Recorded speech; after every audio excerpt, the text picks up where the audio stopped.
Close your eyes and picture the Middle East.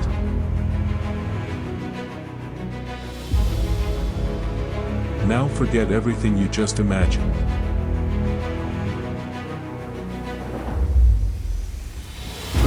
Kilometers from Dubai's glass towers, there's a country where Bedouins still navigate by stars. Where frankincense smoke rises from souks unchanged for centuries. Where wadis, desert water pools, glow turquoise in copper canyons. Where locals don't just invite strangers for tea, they insist on it. Last year, Dubai welcomed 20 million tourists. Oman, 2 million. Same desert. Same ocean. One became theme park, the other remained. Arabia, this is Oman. The Middle East before the world arrived. And you have maybe 5 years before that changes forever.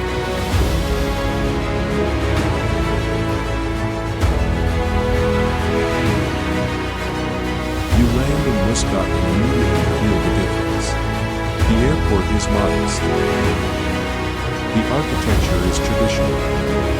There are no ski slopes or indoor rainforests. Just Arabia, quietly confident it doesn't need to prove anything.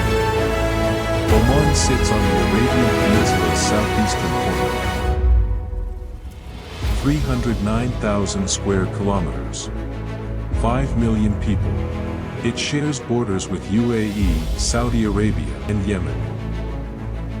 But it shares almost nothing with them culturally. While neighbors raced toward glass and steel, Oman made a different choice. Preservation over transformation, heritage over hype. In 1970, Oman was medieval. Literally, no paved roads, free schools, no hospitals.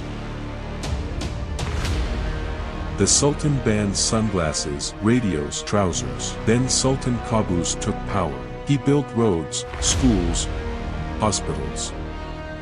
Modernized without westernizing. Opened the country without selling it. That balance between past and progress is what you feel the moment you arrive. Omanis still wear traditional dress, not for tourists, for themselves. Friday prayers still fill mosques. Frankincense still burns in homes. And the coffee shop next to the souk has Wi-Fi. The contradiction isn't tension, it's identity. The Sultan Qaboos Grand Mosque is the statement. Indian sandstone, Italian marble. The prayer hall holds 20,000 people beneath an 8-ton chandelier. The carpet is the second largest on earth, woven by 600 women over 4 years. This isn't theme park Islam, this is devotion expressed in architecture.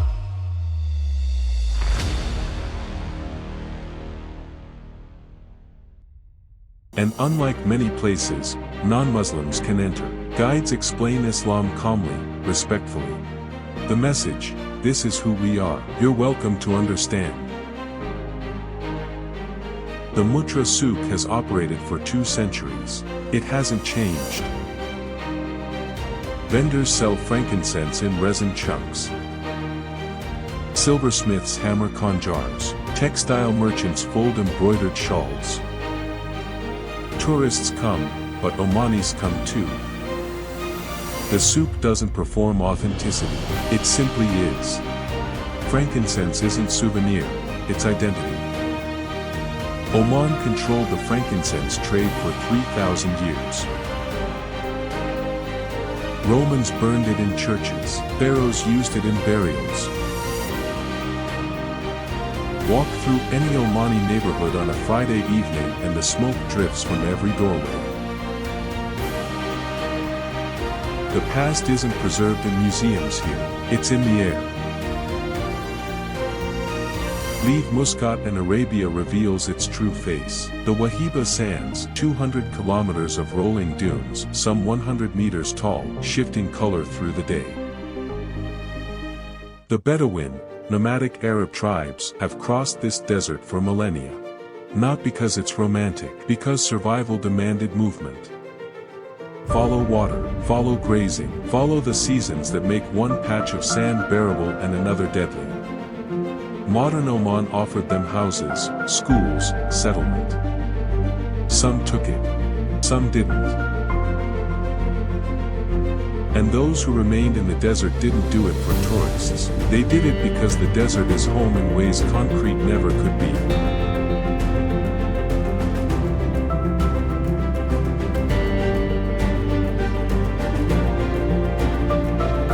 Ahmed is 47. His family has been Bedouin for generations past counting.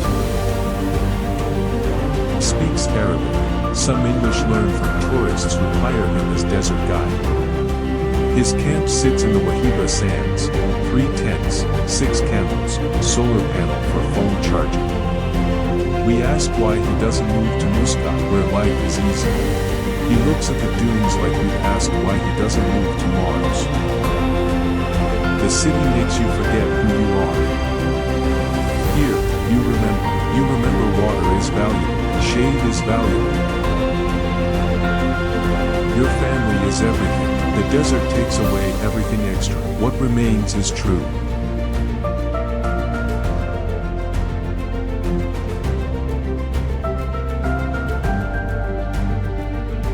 The Bedouin coffee ceremony is not ceremony in the tourist sense. It's simply what happens when someone arrives. Dates, coffee spiced with cardamom, conversation. Ahmed asks where we're from, what we do, if we have children. He tells us about his 3 sons. One studying engineering in Muscat, one staying in the desert learning the traditional ways, one undecided between worlds.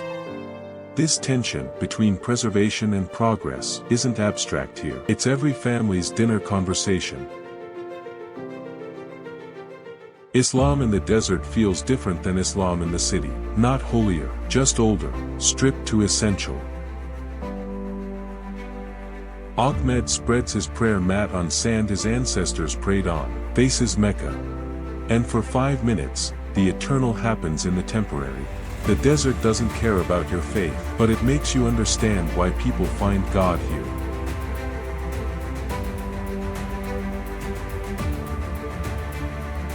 But Oman isn't only spiritual. Dune bashing is frenzy disguised as recreation. 4-wheel drives climb slopes physics should forbid, hang weightless, then plunge down sand mountains. You will get stuck. Everyone does. And locals will help not for money but because desert people survive by helping each other. Desert camps range from Bedouin basic to luxurious. Oman doesn't force authenticity or comfort. You choose.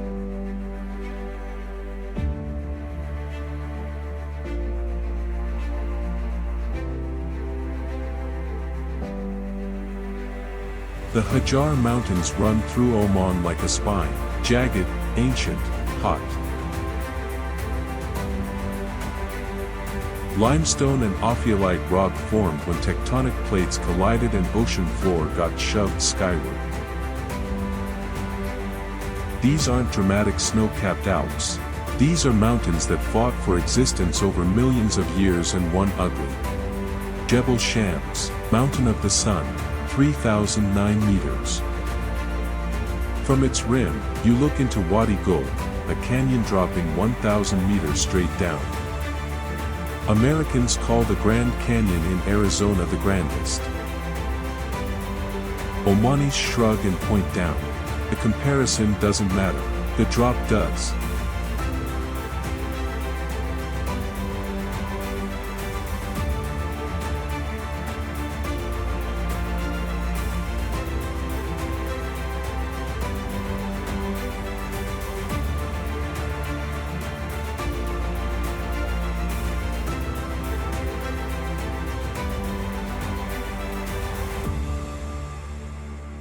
The balcony walk trail follows the canyon rim. To your right, rock wall. To your left, nothing for 1,000 meters. Across the canyon, ruins of village cling to cliff face, homes built where falling meant death, because isolation meant safety from raiders. People lived there until the 1960s. Then modern Oman built roads and schools, and the mountain villages emptied. Now they're monuments to the question, what does survival cost?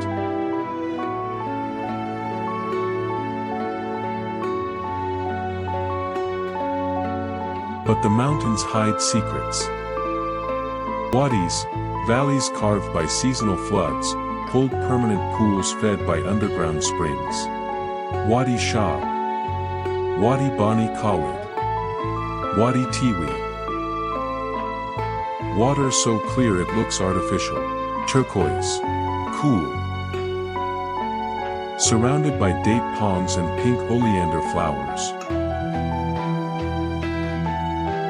Finding them requires hiking up dry riverbeds, following cairns, sometimes swimming through narrow gorges. And then, paradise in mountains that should be dead. Wadi Shab is the revelation. Park. Hike 40 minutes up canyon. The trail is rock hopping and scrambling. Then water appears. Pools waist deep. Wade through them, the canyon narrows. You're swimming now, through slot barely 2 meters wide, rock walls rising 20 meters above. Then you reach the end, a cave. All inside, light filtering through crack above. You're inside the mountain, and the mountain is singing.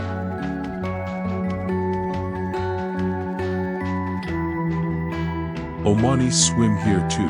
Families picnic on rocks. Teenagers jump from cliffs while elders watch and critique form.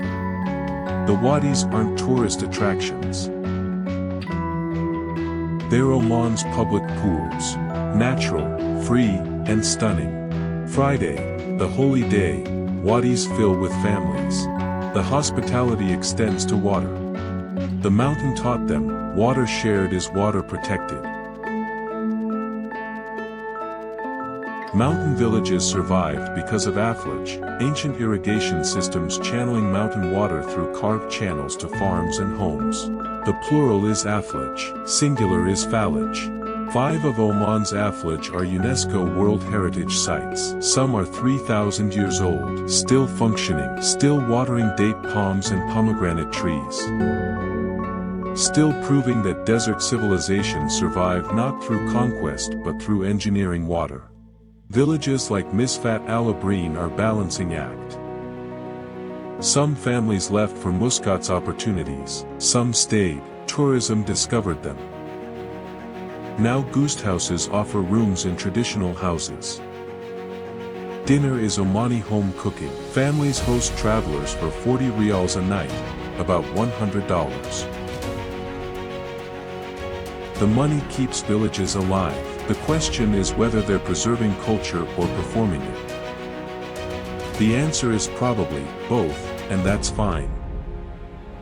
Oman has 3,165 kilometers of coastline. The Arabian Sea to the east.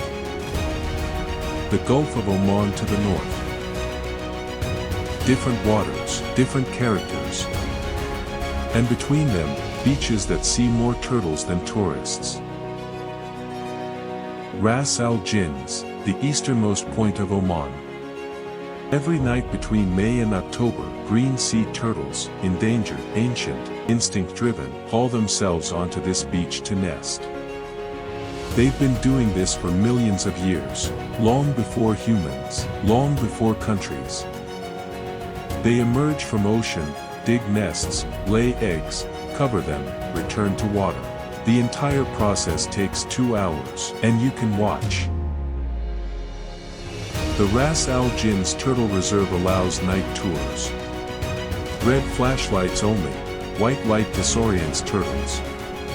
Rangers guide small groups. You watch from 3 meters away as female turtles, some weighing 200 kilograms, dig holes with flippers, deposit 50 to 100 eggs, cover them, then drag exhausted bodies back to sea. Some turtles have been tracked returning to this exact beach for 30 years. Navigation systems humans don't understand. Loyalty to place we can't explain. They don't nest here because it's protected reserve. It's protected reserve because they nest here. If you're extraordinarily lucky, you witness hatching. 60 days after eggs are laid, baby turtles, each smaller than your palm, erupt from sand and sprint for water. Birds hunt them, crabs hunt them, only 1 in 1,000 survives to adulthood. Those odds haven't stopped them for millions of years. The turtles don't know the odds, they just run for water, driven by something older than thought. Watching them, you feel the weight of time. Species that survived dinosaur extinction, now endangered by plastic and nets. Oman protects them, but the ocean belongs to everyone, and not everyone protects.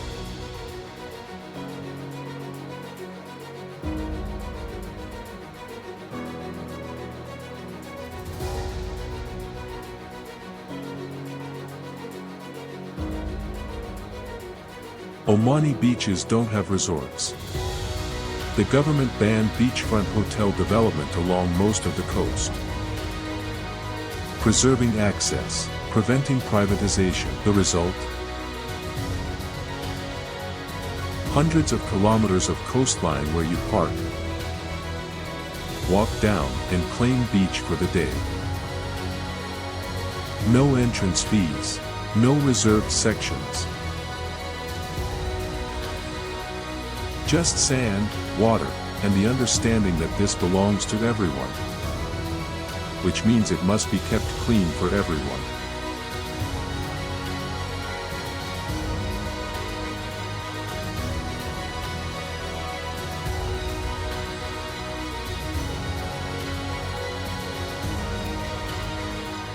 Sur was Oman's shipbuilding capital. Dhows, traditional Arabian sailing vessels, connected Oman to India, Zanzibar, Yemen. Trade routes that predated Islam, that survived colonialism. That only died when steel ships and diesel engines made wood obsolete, almost. In Sur, craftsmen still build dhows by hand, no plans, no blueprints. Just knowledge passed father to son for generations, watching them work, bending wood with fire, shaping hulls by eye. Caulking seams with coconut fiber, you're watching technique from the 1400s. Still works, still floats, still beautiful. Musandam, Oman's northern exclave, separated from rest of country by UAE territory. Geography made it isolated. Isolation made it stunning. Fjords cut into limestone cliffs. Villages accessible only by boat. And dolphins, pods of 50 or more, that approach dhows like tourists visiting humans instead of the reverse.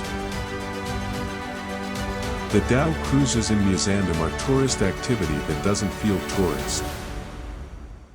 Omanis take the same boats on weekends. Everyone swims in the same fjords, jumps from the same cliffs, snorkels the same coral. The guide serves dates and kawa, Omani coffee. Lunch is grilled kingfish caught that morning. And dolphins appear not on schedule but by luck. Some days they come, some days they don't. The ocean reminds you, you're visitor here, they're resident.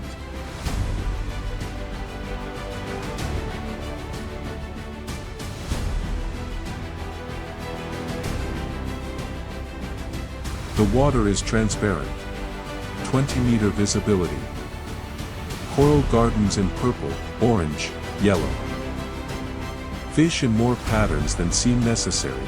Parrotfish, groupers, angelfish, rays gliding over sand. The reefs are healthy, not bleached, not dead. And the reason is simple, the coast remained undeveloped. No agricultural runoff. No industrial pollution. Just ocean, fed by mountains, filtered by time. The Gulf of Oman looks like the Indian Ocean did 50 years ago. Before.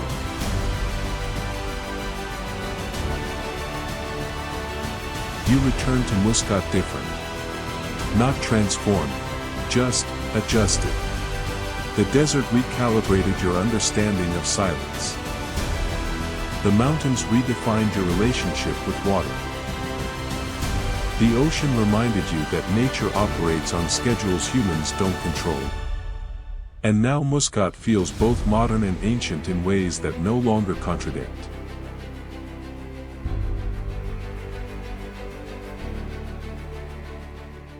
Two hours inland from Muscat, the Arabia of forts and souks reveals itself. Nizwa, for 5 centuries, Oman's capital before Muscat. The city where the interior's power resided. Where imams ruled before sultans. Where trade routes from the coast met routes from the desert. And where a fort stands that has defined Omani architecture for 400 years. Nizwa Fort, built in the 1650s by Imam Sultan bin Saif al-Yarubi. That circular tower, 40 meters high, 36 meters in diameter, took 12 years to complete. The walls are 7 meters thick, not for show, for siege defense. The tower stored dates during attacks, enough to feed the garrison for years. Narrow staircases. Murder holes in ceilings. Rooms designed to trap attackers. This wasn't a palace, this was survival architecture that happened to be beautiful. From the ramparts, the view explains everything. Date palm oases stretching green against brown desert. The Hajar Mountains rising behind. Trade routes visible as paths through sand. From here, imams controlled interior Oman. Controlled water. Controlled dates. Controlled the mountain passes. The fort isn't a museum. It's a textbook in power geography. Location plus engineering equals control. Friday morning at Nizwa Souk is not tourist performance. This is real livestock auction. Men examine goats, checking teeth, feeling legs, judging value the way their grandfathers did. Bidding happens in rapid Arabic and hand signals only locals understand. Goats sell for 20 to 200 rials depending on size and quality. Buyers are shepherds, families preparing for celebrations, anyone needing meat. This has happened every Friday for generations. Tourism noticed it. Omanis continue it because it's simply what Friday morning is.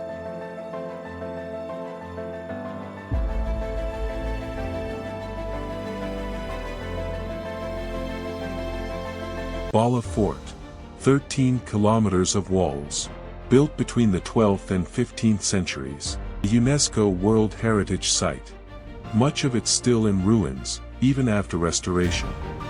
And that feels right. Some places should show their age. Bahla controlled the interior before Nizwa rose to power.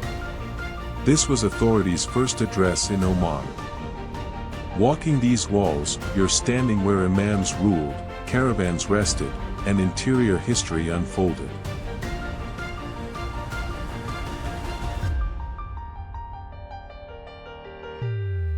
Jabrin Castle is the surprise. Not a fort, a palace. Built in 1675 by Imam Arab bin Sultan. This was a center of learning, poetry, astronomy, medicine. Painted ceilings. Carved wooden windows that let air flow while guarding privacy. Rooms designed with logic that feels modern. This was Arabia's Renaissance. Different from Europe's, but driven by the same hunger for knowledge, beauty, and refinement. More than 500 forts and castles spread across Oman. 500, one for every village. Every wadi entrance. Every strategic pass. Because Oman's history is tribal, decentralized, defensive. Power here was never easy, it had to be protected. The forts aren't monuments to war. They're monuments to survival. Walls, water, and watchfulness in a hard land.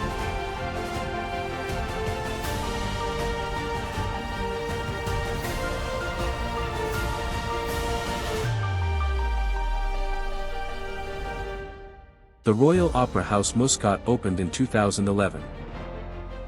Sultan Qaboos's vision: bring world-class performing arts to Oman, but place them inside a building that honors Omani architecture. The result is an opera house that feels grown from Omani tradition, not copied from Europe. Marble from Italy, chandeliers from Austria. But the design is unmistakably Omani.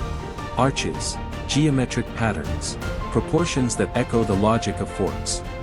Inside, international orchestras perform. Outside, it is undeniably Oman.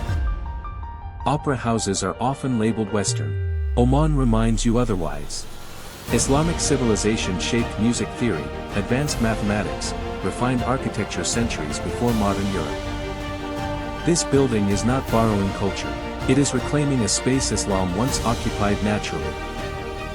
World-class performance expressed through Islamic architectural language. The building itself is the statement. Beit al-Zubair Museum shows Oman through objects. Traditional costumes, different for each region, each occasion. Weapons, not only khanjars but rifles and swords, each tied to trade, defense, and power. Silver jewelry so heavy it is measured in kilograms. Maps showing Oman when it ruled Zanzibar, when it traded with India, when its influence reached far beyond these mountains and deserts. Omani craftsmanship survives. Silver smithing, textile weaving, pottery. Not staged demonstrations, but living work.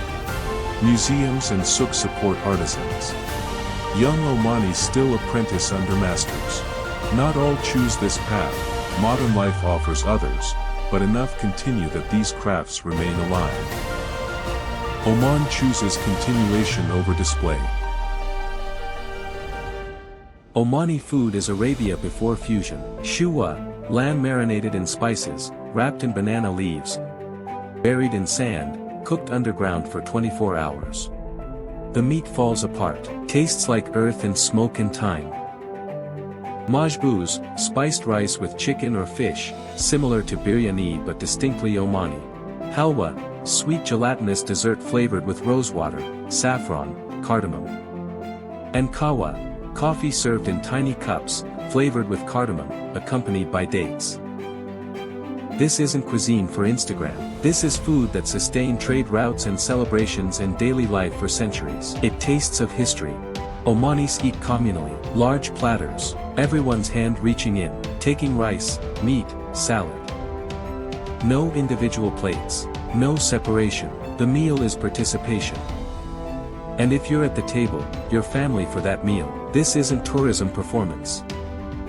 Walk into neighborhood restaurant at dinner time, sit. Someone will offer to share, not because you're paying customer, because you're present, and food shared is blessing multiplied. Oman made bets other Gulf states didn't. Preserved architecture when neighbors built skyscrapers. Limited tourism when neighbors opened floodgates. Maintained cultural identity when globalization offered easier paths. The result is country that feels simultaneously ancient and contemporary. You can buy SIM card for your phone, then watch craftsmen handweave textiles using techniques from the 1700s. Both exist. Neither diminishes the other. This is the balance. But change is coming. Oman's government announced plans to increase tourism to 11 million annually by 2040. New resorts are approved. Cruise ship ports expand. Budget airlines add routes. The window, this particular moment when Oman is accessible but not discovered, is temporary. 5 years, maybe 10. Then it becomes the next Dubai or remains itself. The trajectory isn't certain. The Bedouin guide tells us a proverb as we prepare to leave the desert. The desert is patient. It was here before us. It will be here after. But what we do while we're here, that matters. Oman is not museum. It's not theme park. It's not the Middle East sanitized for Western comfort. It's a country that chose dignity over development speed. That chose heritage over hotel chains. That opened doors to visitors but refused to change who it is to please them. The mosques still call faithful to prayer. The frankincense still burns. The Bedouin still navigate by stars. The wadis still hide in mountains. The turtles still nest on beaches. And locals still invite strangers for tea. The question isn't whether you should visit Oman. The question is, what kind of traveler do you want to be? The one who saw Arabia before it changed? Or the one who arrived after, wishing they'd come sooner? The desert is patient, but your window isn't. Oman is waiting, not performing, not pretending, just being. The last place in Arabia where Arabia still breathes. The question is, will you breathe with it?